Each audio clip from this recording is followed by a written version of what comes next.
Welcome to Tomprey Studio. Today episode on replay, we're going to be talking about some African players that are playing on the ongoing Euro Cup in Germany 2024.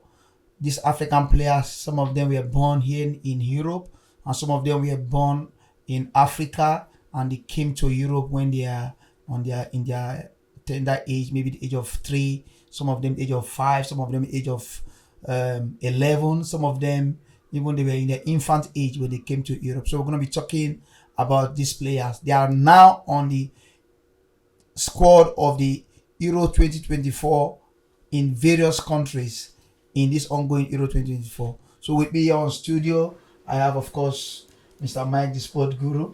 So we're going to be talking about this players. Brother Michael, you're welcome today. Thank you very much. How are you doing? Great.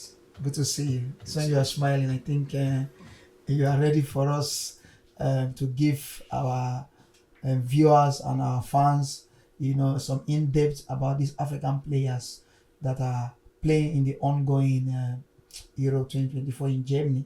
So we'll start from England. Like we know, England also is part of the team that qualified for this Euro 2024, and they will be playing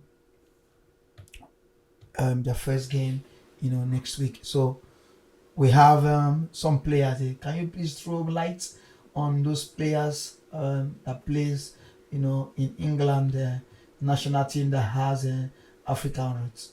Yeah. Okay. So for England, we have Bakayoko Saka, who's a player of Arsenal, and Kobe Mainoo for Manchester United, and Eberechi Eze of who has an African traits from Nigeria. So these are the three players that successively had their inclusion into the English team, and it's a huge success for them to be part of the English team. It's not that easy.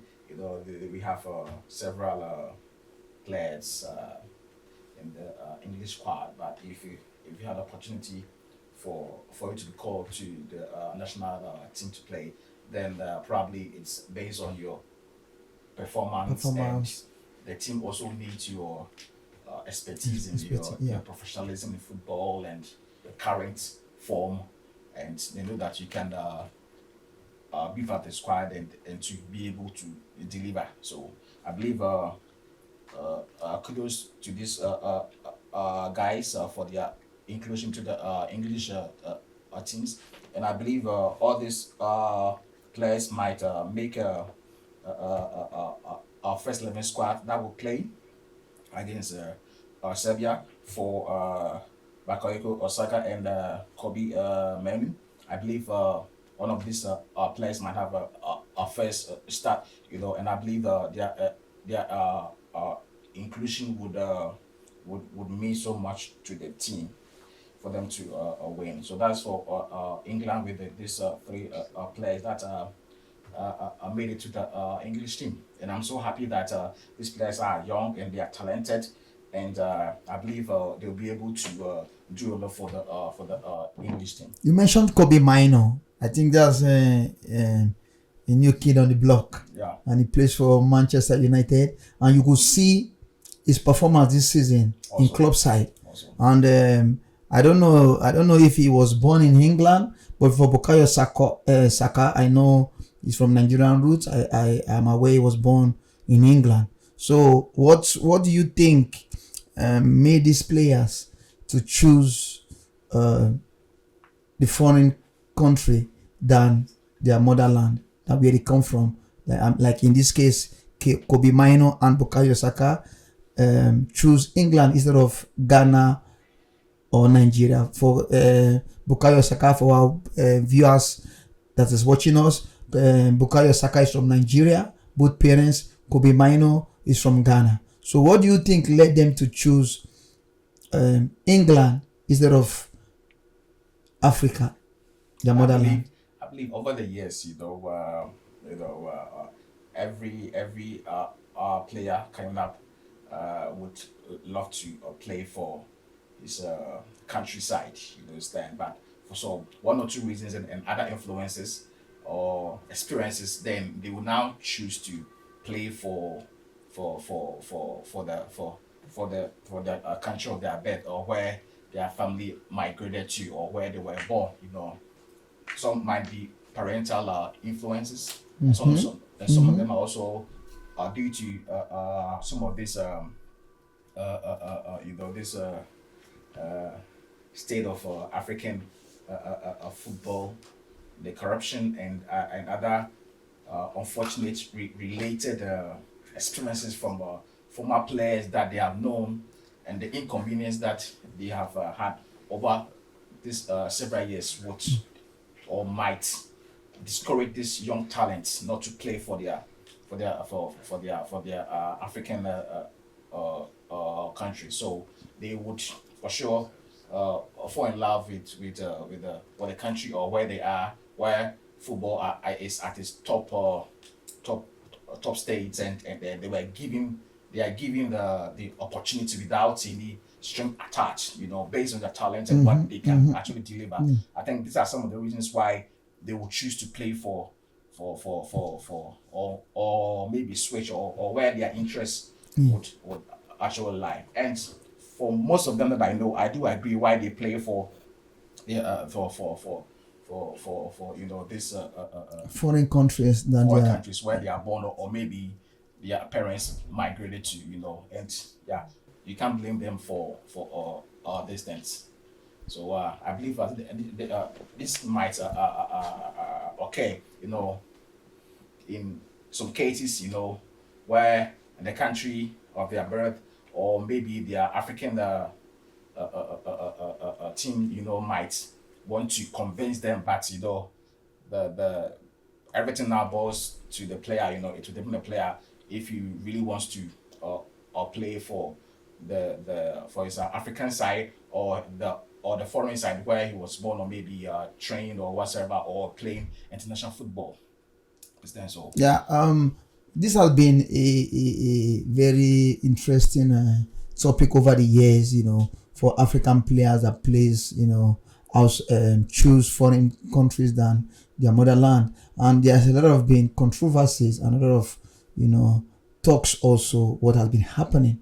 Like, for example, we heard the case of Kylian Mbappe, that the father was really wanted Mbappe to play for Cameroon, but because of some irregularities and also corruption. But Tom Pritch Studio doesn't have facts about the news. Is what we read. I read in some of the news outlets online, but we don't have a very actual facts of the just on record of the news. But what I read was Mbappe father was asked to be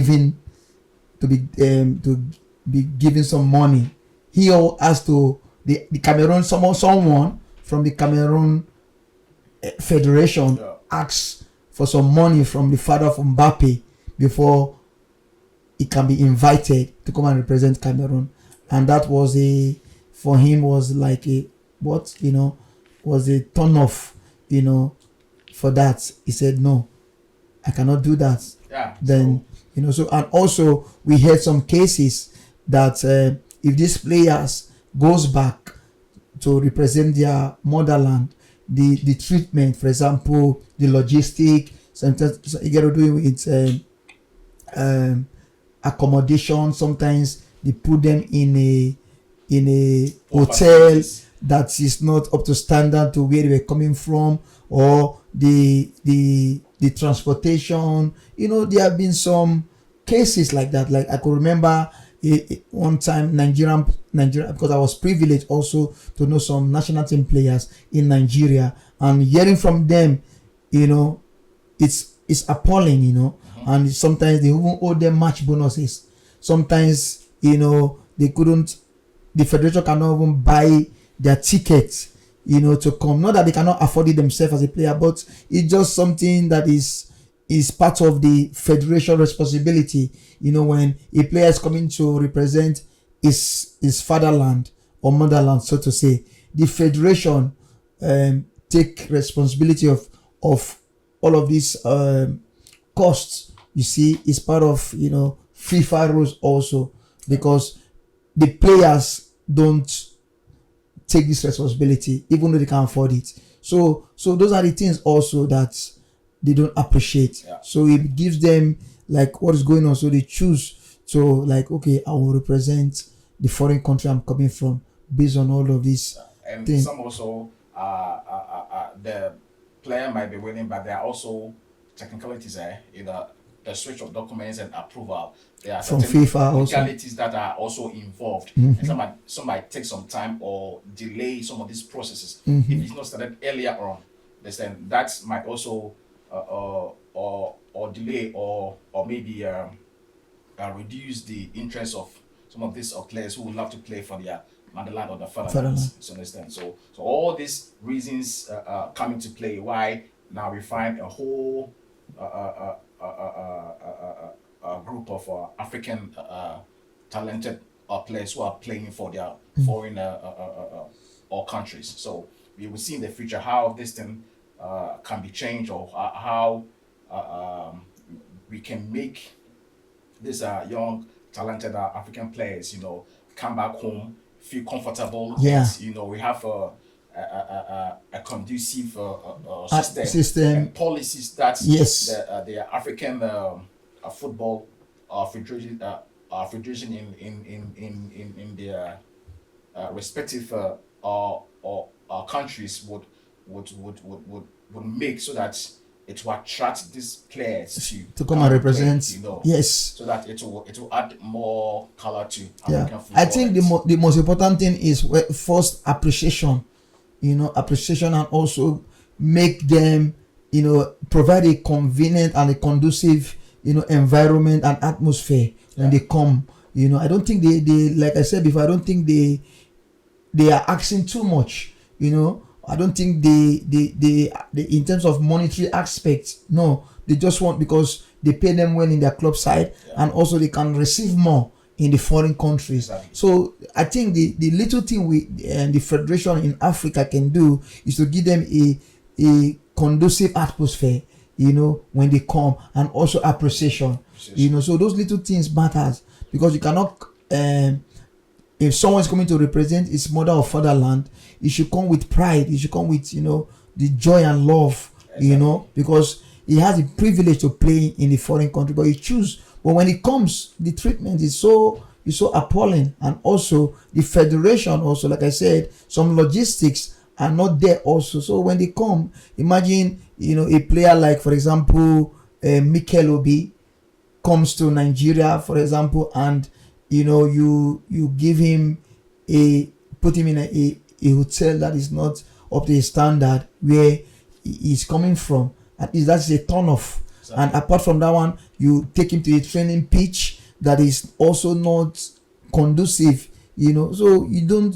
We are footballers. They are, when it comes to play football, they want to come meet an atmosphere that is very conducive, and also also positive. So they can be in the right mind to play for their country. So but all those things are lacking in Africa. So a lot of things we can talk about, but time will not permit. Okay, so that is why some of these African players that were born in Europe or in Africa that comes here in their early age, choose not to play for their motherland or fatherland. So I think the federation, some of them are listening to us now, and also some of our fans that are listening to us can share this podcast also, to let them know that this is what the fans are saying, and this is what the players also are not happy about. So they should do something about it. So we still have some of those players that plays in this ongoing Euro 2024. Yes. So tell us about for the Netherlands.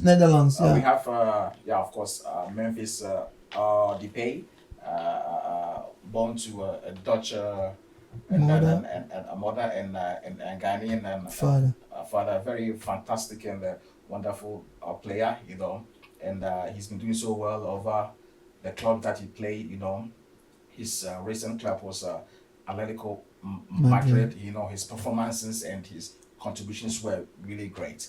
And for a player like DeFay, DeFay, Memphis, that I believe was born and bred here. So for him to actually be want to play for the Dutch side is obvious. And yeah, you know, right from the onset, he has played for the Dutch national team. Side, and received all the his football training right from the onset. So he fits into the team right from the beginning, and yeah, for him, I believe it's obvious that he plays for the Dutch team because actually everything about him is Dutch, you know, and maybe quite recently he had an opportunity to travel to Ghana to see his roots and visit one or two places and do some humanitarian projects. But for him, it's 100% Dutch, and I don't believe nothing would probably switch him to play for the Ghanaian side. And you mentioned something earlier on. You said also these players, they choose the foreign countries because of also parental influence. Yes. And you know, you're talking about Memphis Depay also. And I also heard, you know, I also read, okay, but Thumping Studio does not have proof or fact about the news. Yeah. I heard also that the father was not there on his early in his early life. So do you think that might be an influence also not to choose Ghana and to choose Netherlands because he was with the mother? So yeah, that could be one of the reasons why also he might not be attracted to play in the African soil for the Ghanaian team. You know, being raised by a Dutch single mother, and you know, and you see, it's not easy for you to go through all the stages of football. You know, as a kid, you know, your parents play massive role financially, in your life, socially. You know, there's all the support that you will need. So he was stuck with what he known from the beginning and the love and support. So he would love to play where the best of facilities and the best of support and the training that he had got his entire life, and that has made him who he is right now. So he fits into the Dutch team, and for me, he's made the right choice to play for the Dutch team. You know, over the years we've seen some cases like that. You know, that some of these players we're talking about, like we are using Memphis as an example now, that the father was not there, you know, when he was young in his early age. So that also might be also a reason why he chose Netherlands, because all he knows is the mother was there.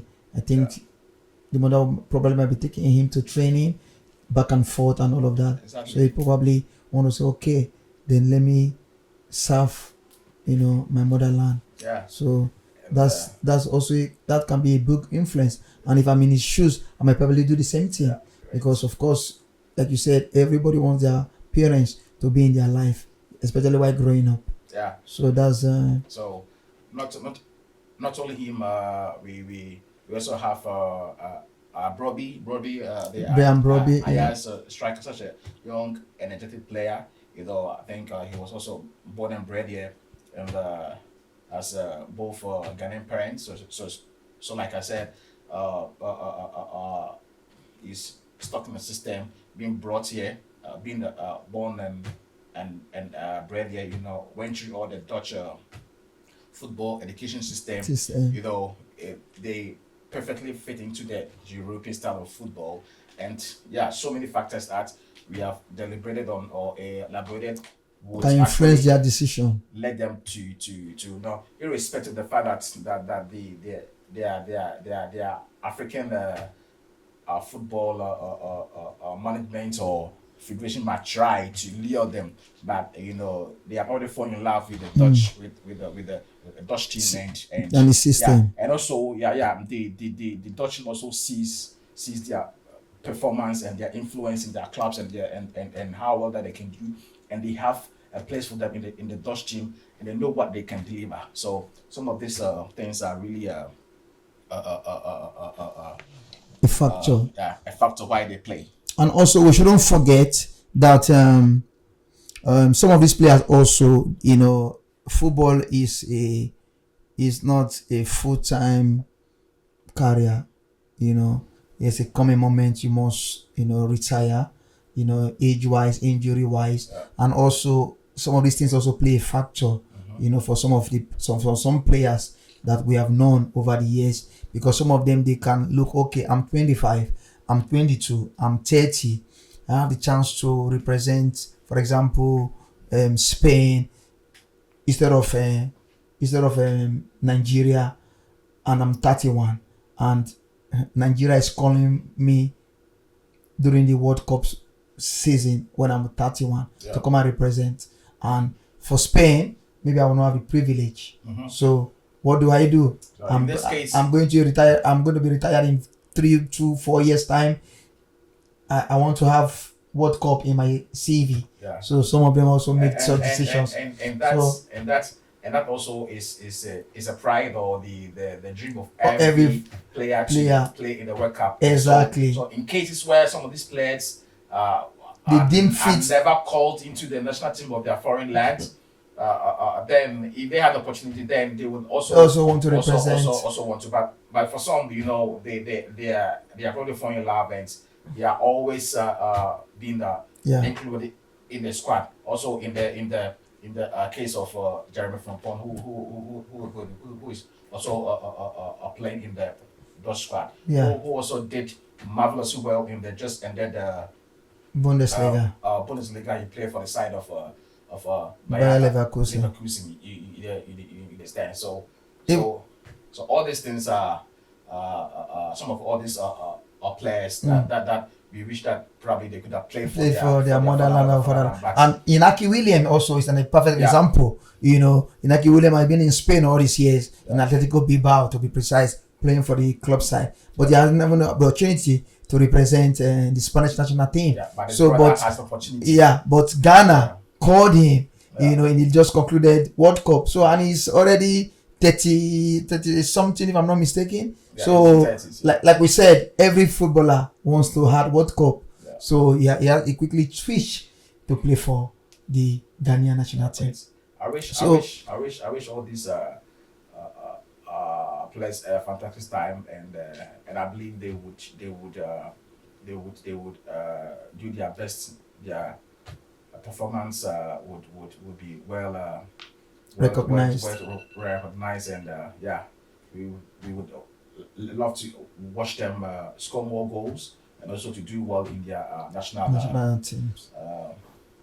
That's what we always do here, to wish and also hope that every player do their best in their national teams, also in their club side and in their career. So that's all we have for you in today's edition on Replay. Don't forget to click on the notification bell so that whenever we post anything, you'll be the first to know. And don't forget also to subscribe on our YouTube channel, Tom Pro Studio. Thank you for watching, and stay tuned. We'll bring more analysis on the ongoing 2024 Euro Cup in Germany. Bye for now.